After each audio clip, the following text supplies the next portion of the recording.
Dear reader, allow me to introduce you to my book. Though it might at first appear like many books you've come across, it is far from ordinary. You may, therefore, have some misunderstandings about its nature. The story that awaits you has not been fully told. In fact, its conclusion is not yet known, even to myself. It is in that way that my book is special. It is in that way that you are special. Without you, there is no story. Chapter 1. Normal isn't what it used to be. This is a story about change. Nestled in a shallow valley is the town of Beacon Pines. Far from the town square, across the river, past the neglected welcome sign, a young boy walks alone at dawn. His name is Luca Van Horn, and like you, dear reader, he's here for a reason.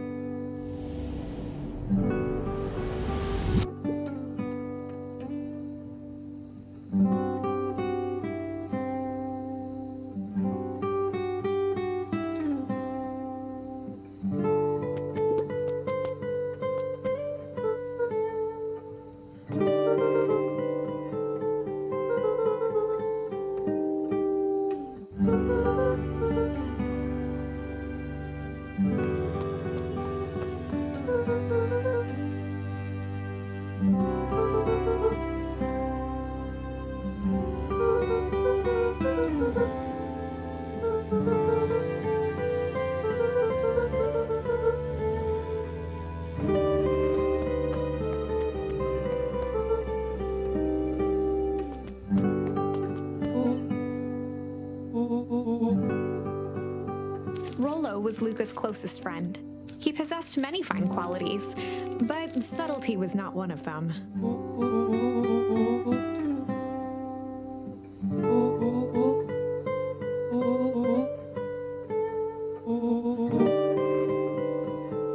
Rollo finally noticed the tears welling in his friend's eyes and the flowers on the grave.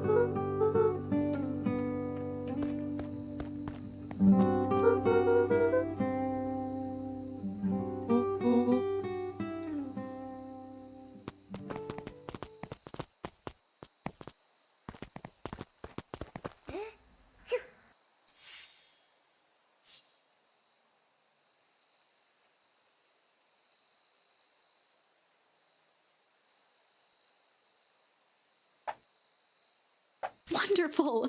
I had a good feeling about you from the moment you opened my... That charm is a very special thing. Very special indeed. Keep hold of it for now. Its purpose will reveal itself soon enough.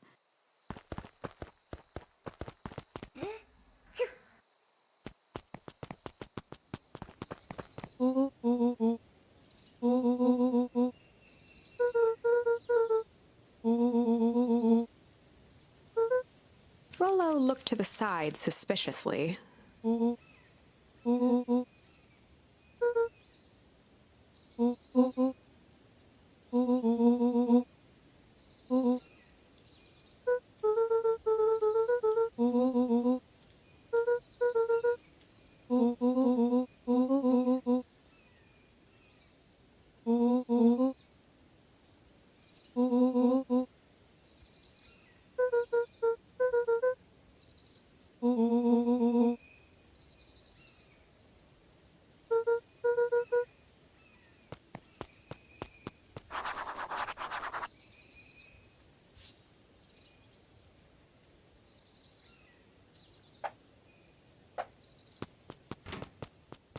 Dear reader, forgive me for this interlude. Remember that charm you found in the dandelion patch? There are more of those special charms to discover throughout Beacon Pines. They've been known to reveal themselves to those who are willing. Some of them can be found in this very house. Since Gran had moved in, the house was more peaceful and more covered in flowery fabric.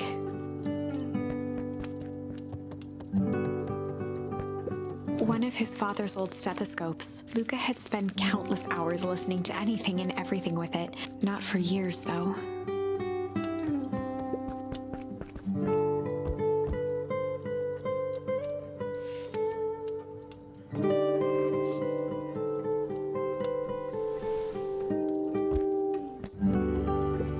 Gran had already lit the fire. She kept a warm house, as if by grandmotherly obligation.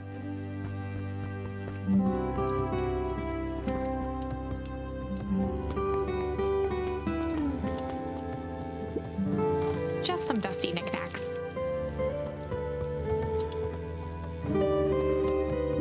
An array of prepared meals crowded the refrigerator, each labeled with the day of the week. A pair of dull scissors, a broken can opener, a mostly empty bottle of glue, and some loose string.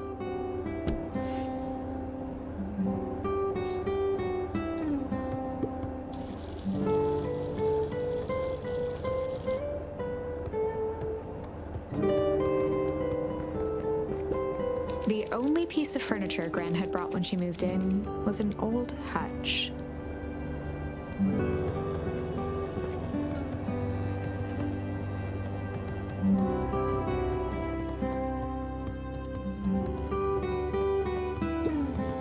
Luca paused at his parents' bedroom door. He just wasn't ready to go in yet. Gran had commandeered the upstairs closet when she moved in. "Some things need shelter from a young boy's mischief," she said.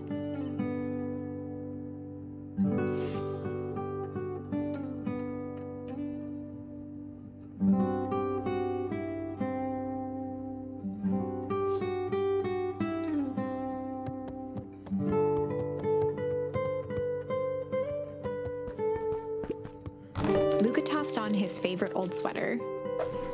Even though it was the first day of summer, a chill still.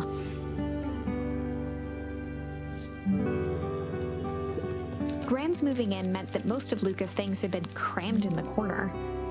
Luca was somewhat annoyed by the situation.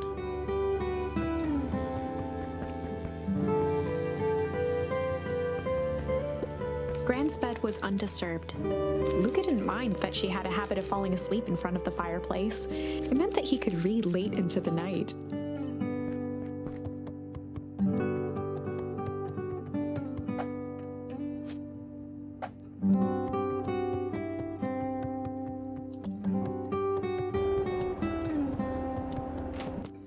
Oh my, this is quite exciting. I am now certain that you are the one I've been waiting for all these years. You'll recall I was a bit coy regarding the use of charms earlier. Excuse me, I tend to have a flair for the dramatic. You are about to encounter your first turning point. There are certain times in this tale when everything hinges on a single word. Step forth, dear reader. A sturdy old wheelbarrow. Young Luca would spend hours hiding in the bushes, waiting for a chance. She always enjoyed humoring him by feigning terror.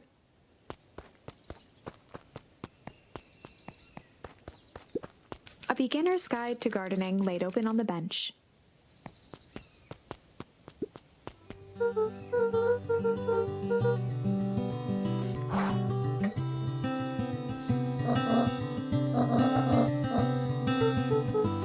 The less Gran knew, the better for everyone involved.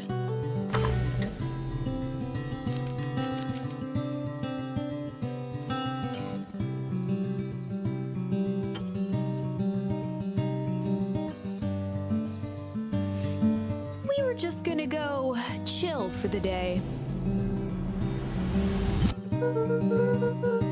The best lies are built on truth.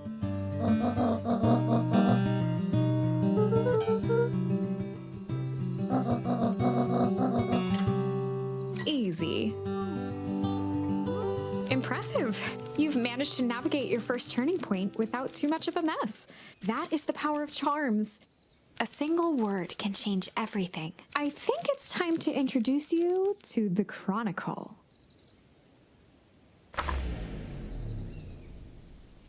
The Chronicle is a record of the decisions you've made. You can see the turning point which has been revealed. At any time, you can use the Chronicle to go back and invoke different charms, creating new branches. Luckily for us, this is the one and only turning point where the charms won't dramatically alter fate. It's the perfect opportunity to experiment with rewriting things.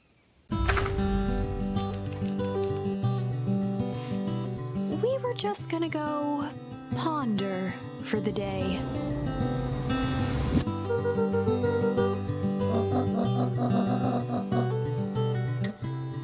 This was Luca's chance to sell his alibi.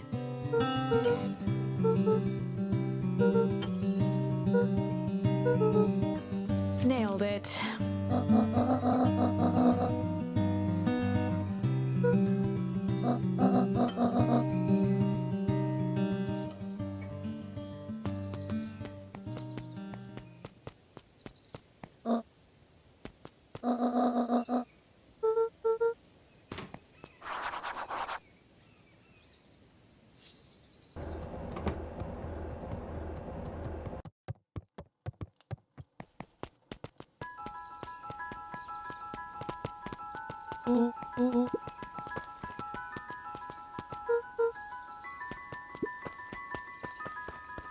For a town that saw few visitors, the welcome was perhaps more grand than necessary.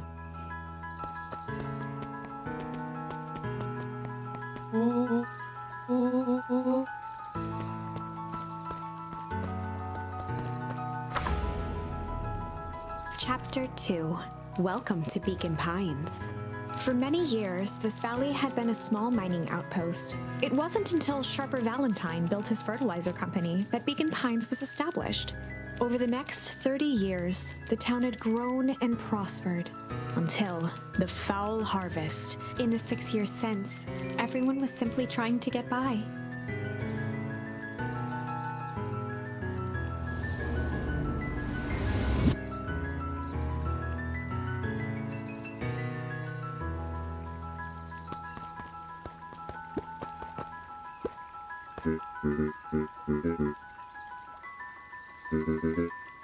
Mayor Augustus Valentine was not busy.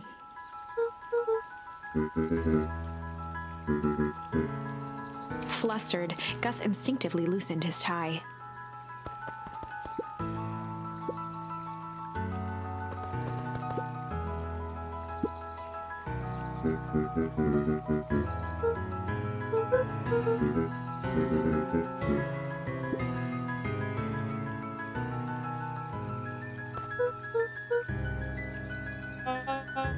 William Kerr was the CEO of Perennial Harvest Company. He had become a fixture around town over the past few years. After the failing of Valentine Fertilizer, the town was hungry to welcome a new source of employment.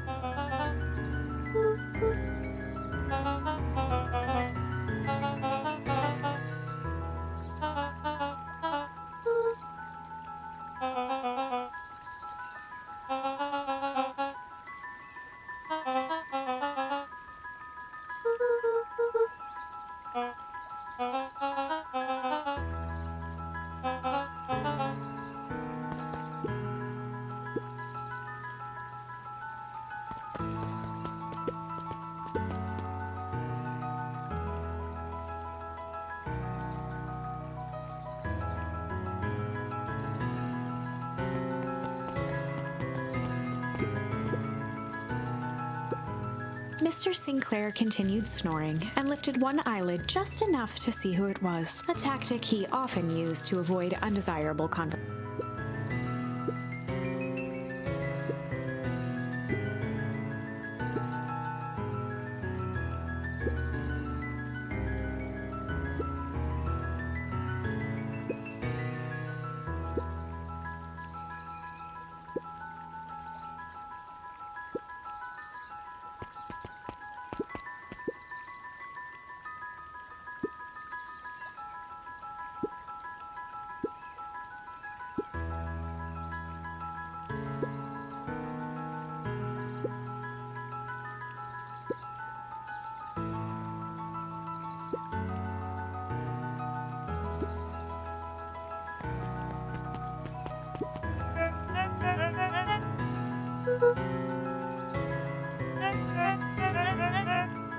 He pulled a pen from the pocket of his sweater vest and began to frantically jot something down on a clipboard.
Pete stopped scribbling and glanced up from the clipboard.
Whenever Luca saw his dad's chair by the pond, it reminded him of the days they'd pack up a couple of sandwiches and fish until sundown.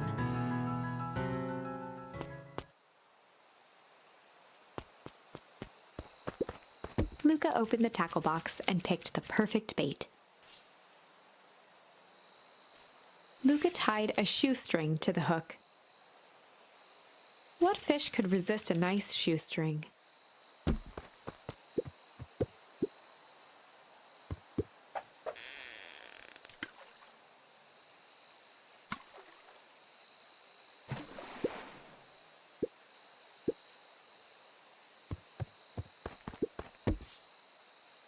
Luca tied a shoestring. What fish could resist a nice shoestring?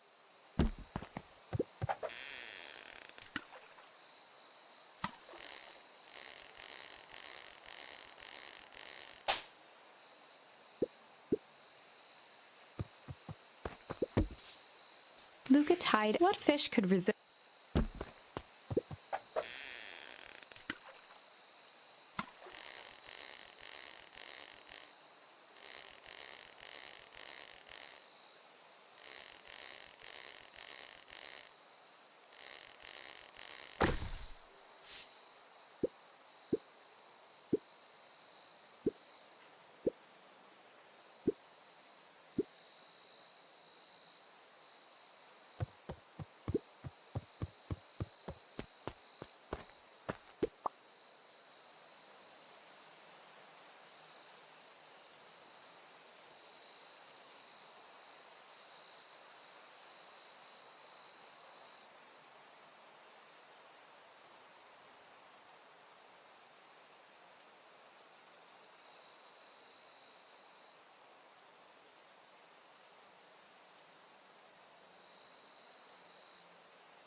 Luca gently baited a feather onto the hook.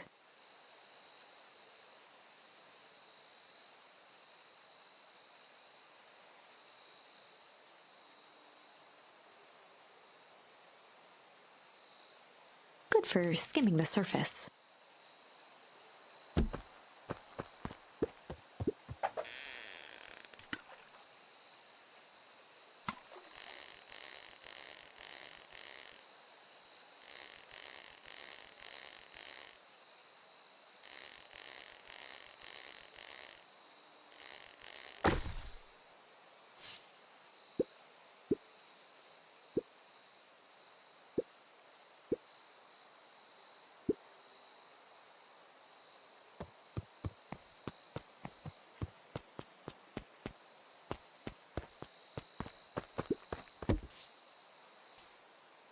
Luca tied a shoe. What fish could resist?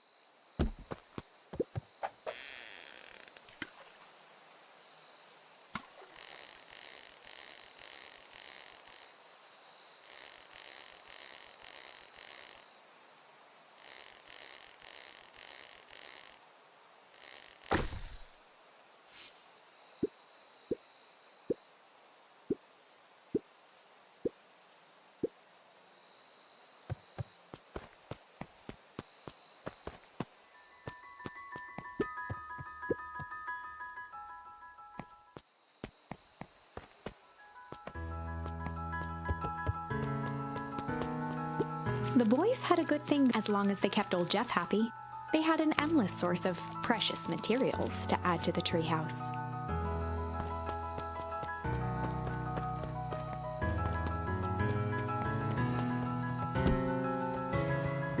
After Luca's father had passed, Rollo became obsessed with them building their own Hank atomic star scraper. It was some time before Luca realized it was Rollo's way of keeping him occupied. On certain nights, when the clouds were just right, the boys could tune into strange patterns of static. Rollo thinks it's aliens. He always thinks it's aliens.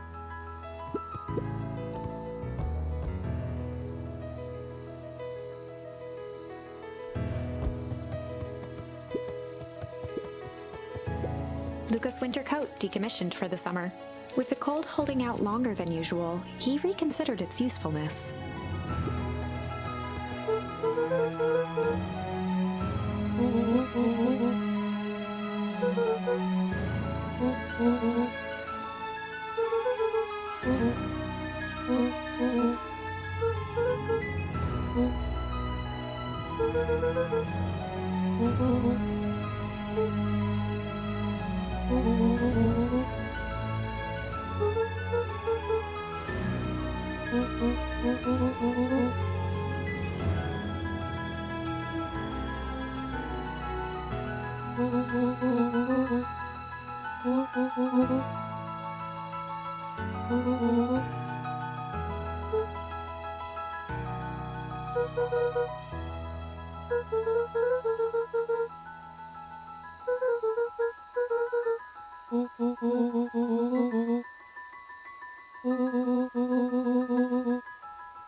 Luca could see the morning regulars nestled in their booths at the early bean.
Miss Hatch could often be found near the fountain, too absorbed in a book to be distracted.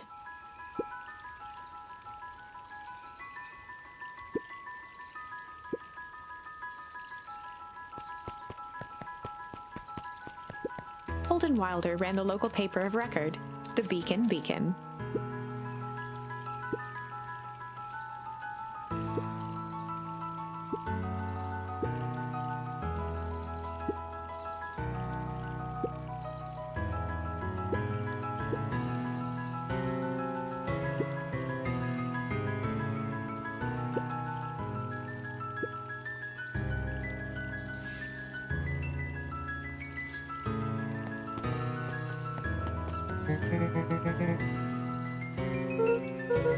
Oh, right. Rendezvous with Roxy. This is an important turning point. The first time where your charms will change the course of fate. And currently, we only have one suitable charm at our disposal. Have no fear, we can always return later using the Chronicle once we find more charms. Well, now I'm just rambling. Where were we?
Rollo froze as Roxy took a step toward him, cracking her knuckles.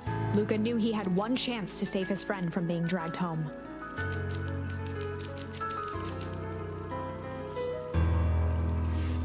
In the past, he found the best way to deal with an enraged Roxy was to be a little chill.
Dawn had dreams of becoming a big-time reporter.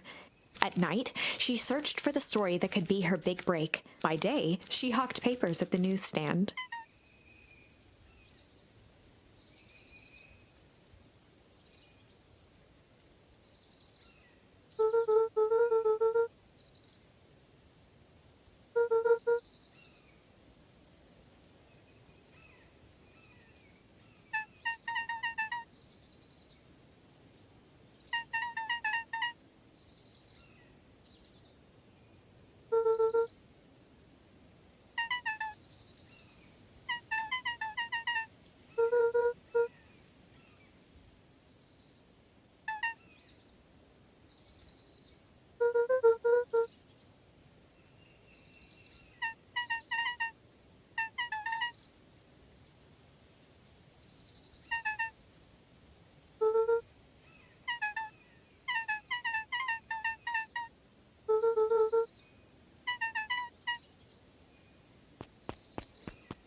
A bit much, if you ask me.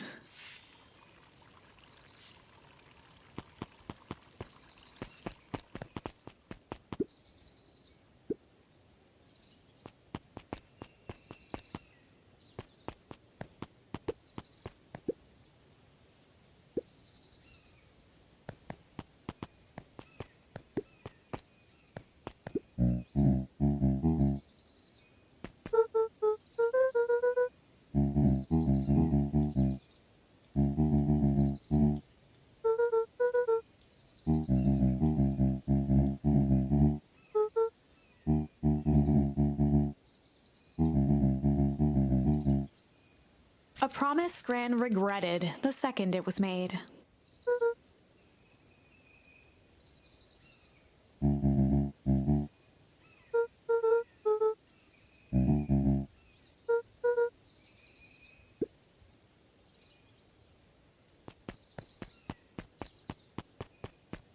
The phone booth was brand new, part of Perennial Harvest's Beacon Pines Reborn initiative.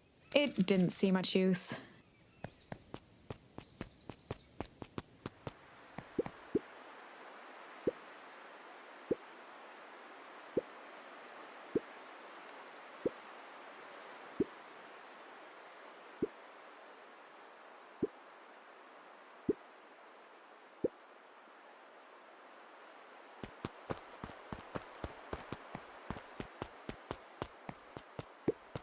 Luca peeked up at the beehive. It appeared to be deserted.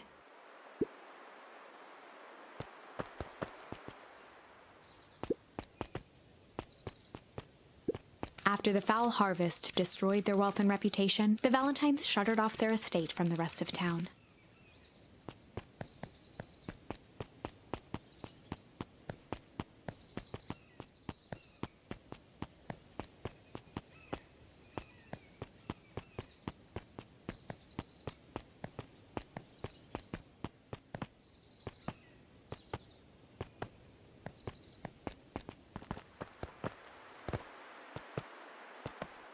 The path led into a small hollow at the edge of Weepwood.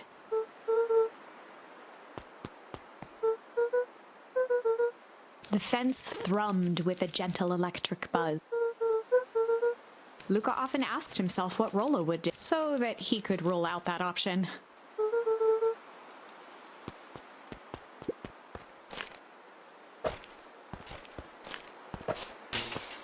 As sparks flew from the fence, the light atop that sect 2 bulbs remained. One more to go.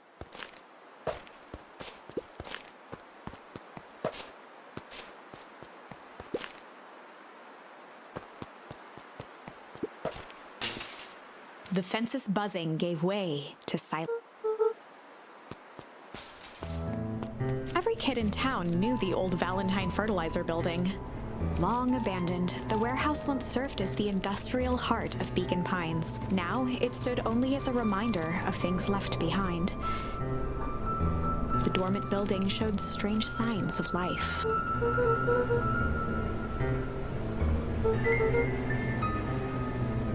There was only one way to find out.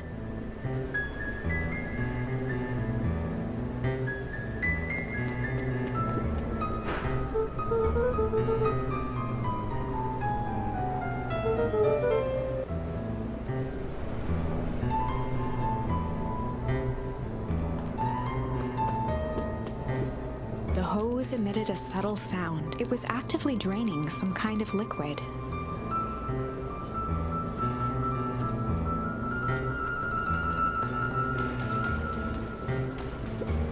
The water looked almost diseased. It flowed slowly into the woods.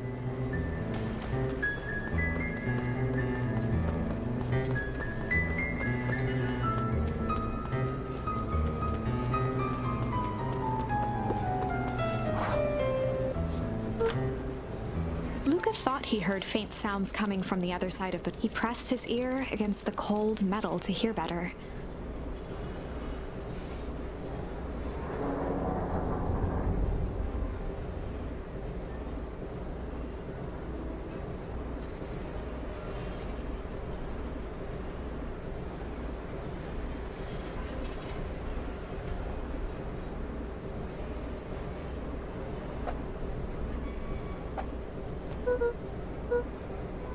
The sound of footsteps grew louder.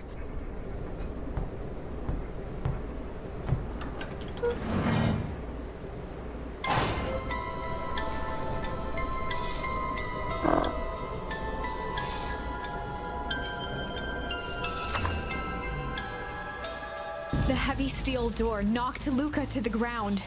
Disoriented, he looked up to see an imposing figure silhouetted in a green glow. It lunged toward him. He tried to scramble away, but felt a gloved hand latch onto his ankle. Luca watched his fingernails leave trails in the dirt as the hand slowly dragged him back through the door, into the lab, into the green light.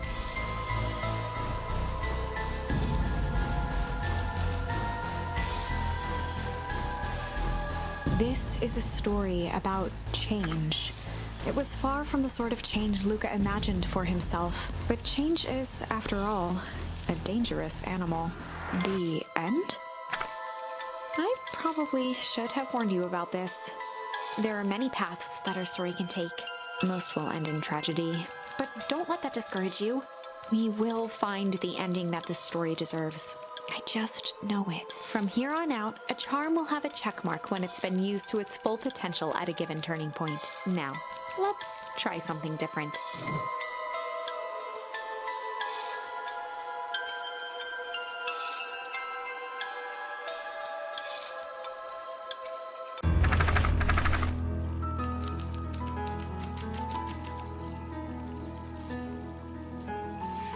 In the past, he found the best way to deal with an enraged Roxy was to be a little shit.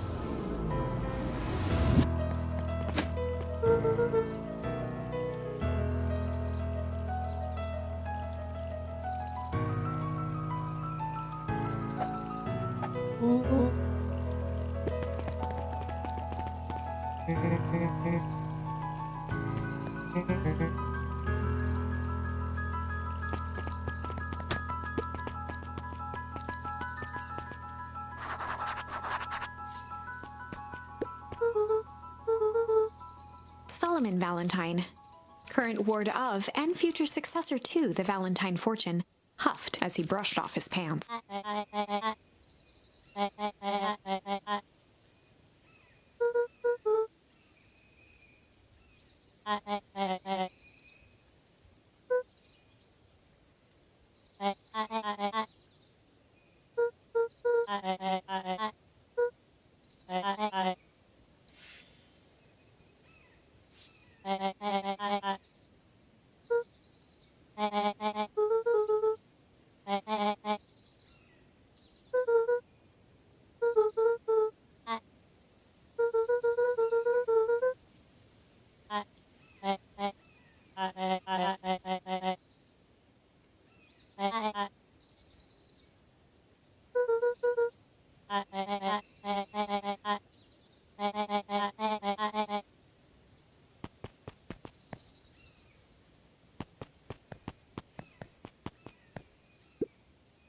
Solomon trifled a gesture toward the approaching heiress Valentine.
As the glowing windows of the old warehouse came into view, Rollo began to bounce excitedly.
petrified under the weight of the bag.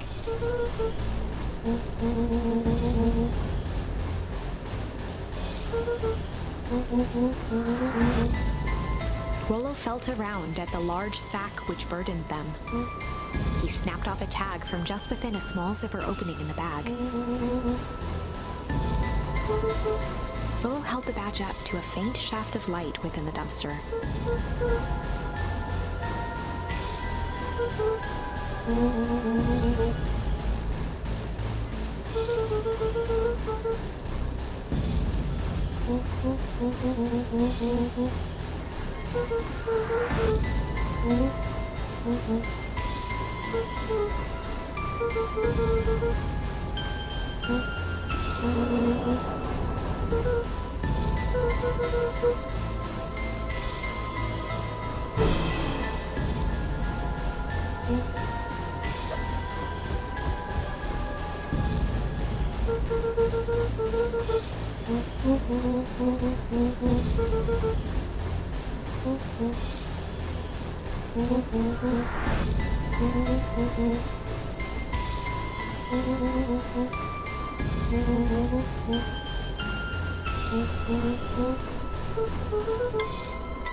Lucas sat in the dark, tracking the sound of Rollo's footsteps as he ran. 1, 2, 3. He pressed his ear to the dumpster wall, straining to hear Rollo's footsteps as they faded away. 15, 16, 17. He tried not to think about the contents of the dumpster as he counted. 35, 36, 37. The thick stench made it hard to breathe. Screw it, that's long enough. Luca carefully lifted the lid and peered out. Nothing. No sign of Rollo. No sign of the man in the yellow suit. Time to haul ass. Luca clambered from the dumpster, stumbling to his knees. He was up like a shot and running, sprinting toward home as fast as he could. Beacon Pines flew by, blurred by the tears that welled up in his eyes. He wouldn't remember getting home at all that night. Throwing his front door open, storming up the stairs to his room and surrendering to sleep almost as abruptly as he hit his pillow. Chapter 3. Finding a Friend. The next morning, it was quieter than usual at the breakfast table. Only the sound of silverware and chewing interrupted the awkward silence.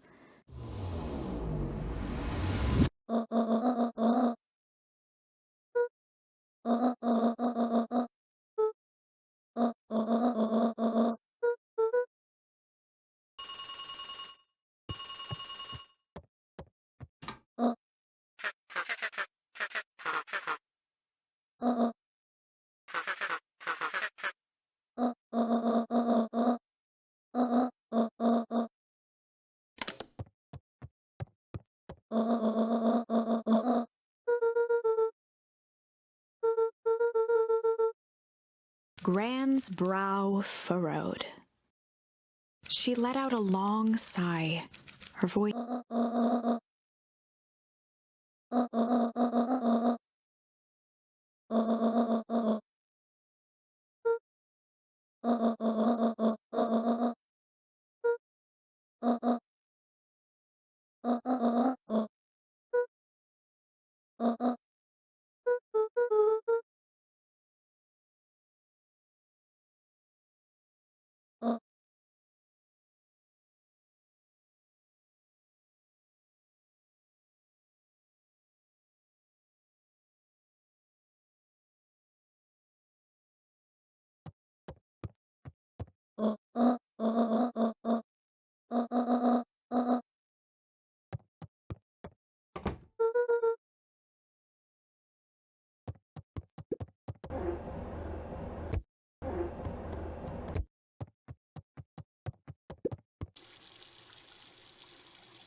A faint electronic sound floated in.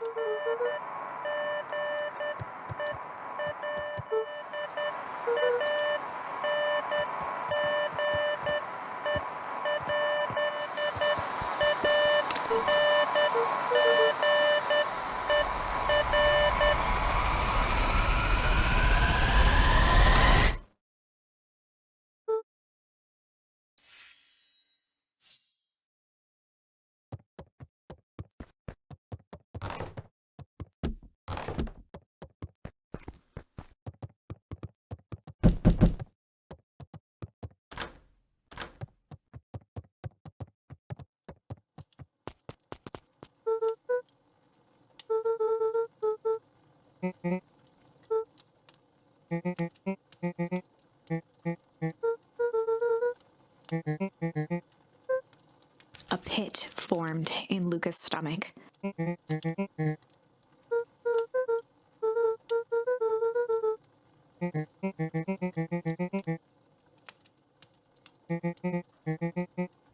Luca's mouth felt dry.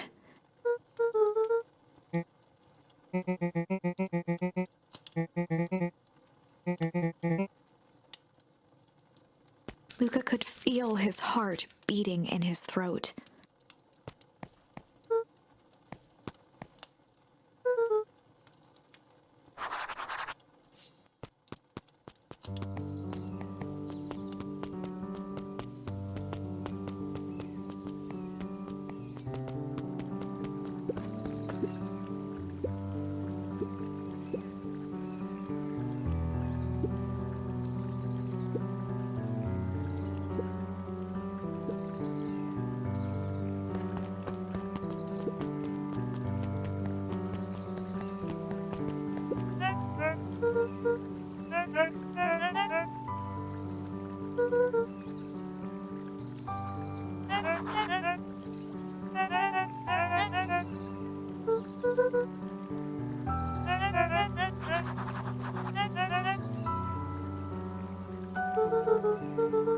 Toby looked up from the clipboard excitedly.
We all know Beacon Pines is a great town. What you may not know is great towns grow from mighty roots. And that is why you cannot tell the story of Beacon Pines without telling the story of one Sharper Valentine. Young Sharper's keen intellect and strong moral fiber led to a grand vision. A vision of a community dedicated to a better tomorrow. In his own words, a better tomorrow is within our grasp, but it requires a singular mind to harness it. Lucky for us, he decided to grow that vision here, in Beacon Pine. And how does one grow a better tomorrow? With fertilizer, of course. Valentine's Fertilizer Company became the lifeblood of a town yearning for purpose. But then tragedy struck, a scientific experiment gone wrong. An accident which took Sharper away from us far too soon. To this day, we struggle to pick up the pieces. But one foul harvest isn't enough to stop the people of Beacon Pines. The spirit of Sharper Valentine lives on. It lives in the hearts of everyone with a dream for a better tomorrow. Together, we will follow his example and grow a bountiful future. Paid for by the Valentine family and the Valentine Fertilizer Company Reverence Fund.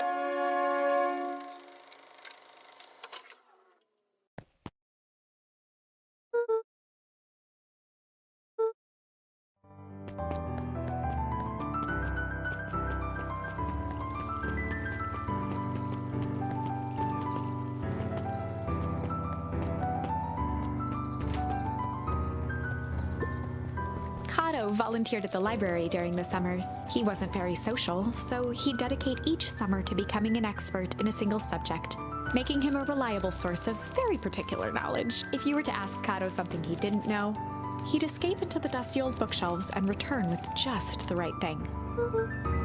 Kato was lost in his reading. Luca crooked his neck to see the title, Introduction to Melitology.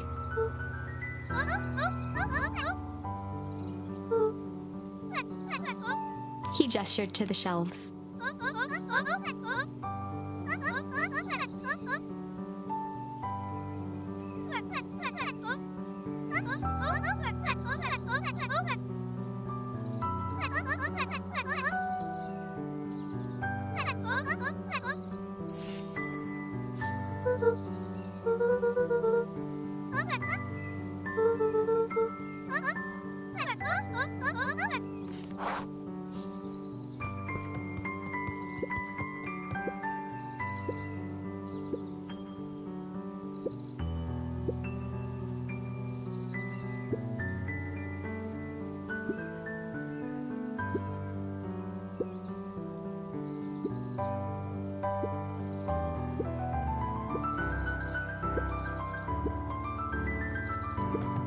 The bottom corner shelf was a dusty array of thick science books. Only one binding was clean enough to read: Cellular Biology and the Chemistry of Mitosis. Mycological Phosphorescence.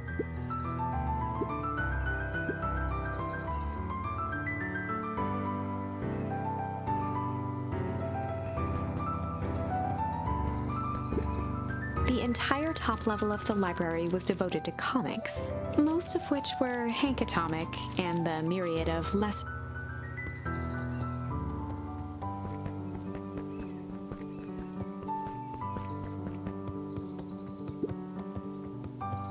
there were rarely any actual new additions. Simply a variety of existing content rotated into the front display each week.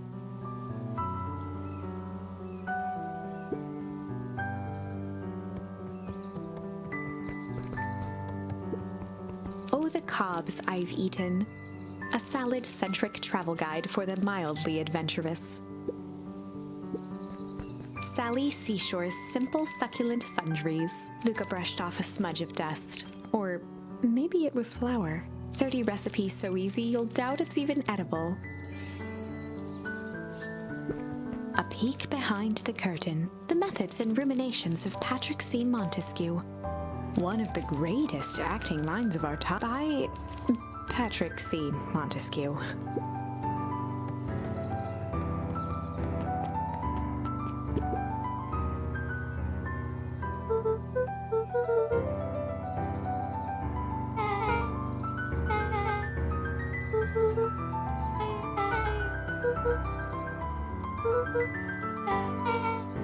Beck's family moved often, giving her little time to establish any real connections. She would tell you she prefers it that way.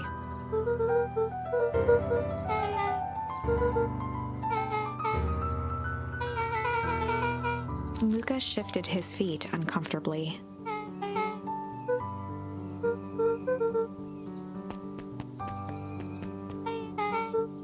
Beck pulled a coin from her pocket.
Luca felt a chill as he approached Beck. Her eyes were locked on the strange green liquid.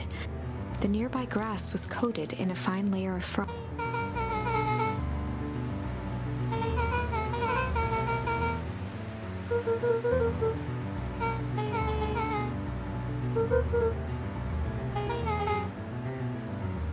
Luca watched as Beck dipped a broken tree branch into the goo. Beck's eyes widened as flowers grew from the dead wood.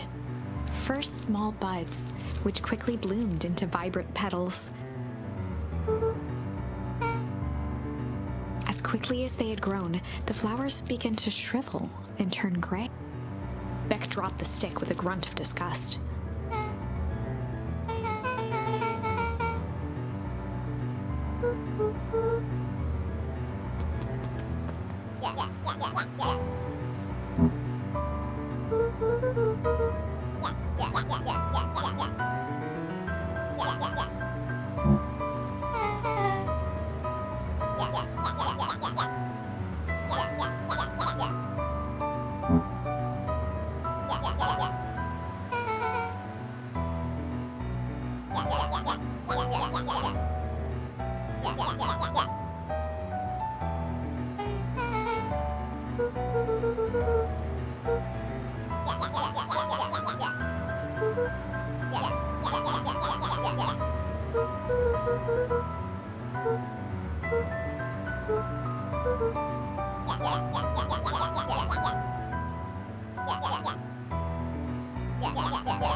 Iggy took a step towards Luca, his sneer lit by the glowing puddle.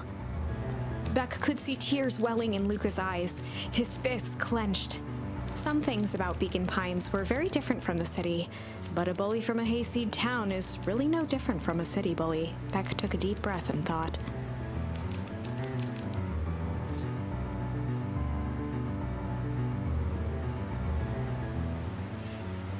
Well, time to bust out the tickles.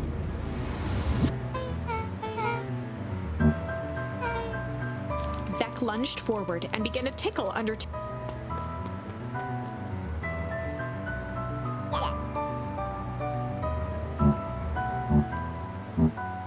Tears began to form in Tish's eyes as she gasped for breath between gales of laughter. Beck redoubled her efforts until Tish finally had had enough.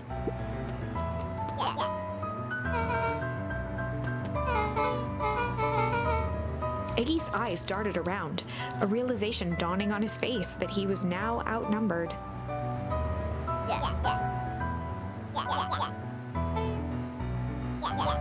Iggy kicked at the puddle before making his escape.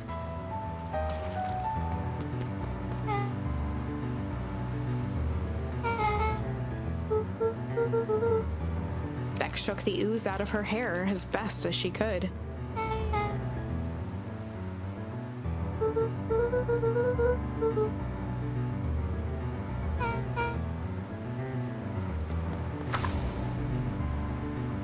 Chapter 4.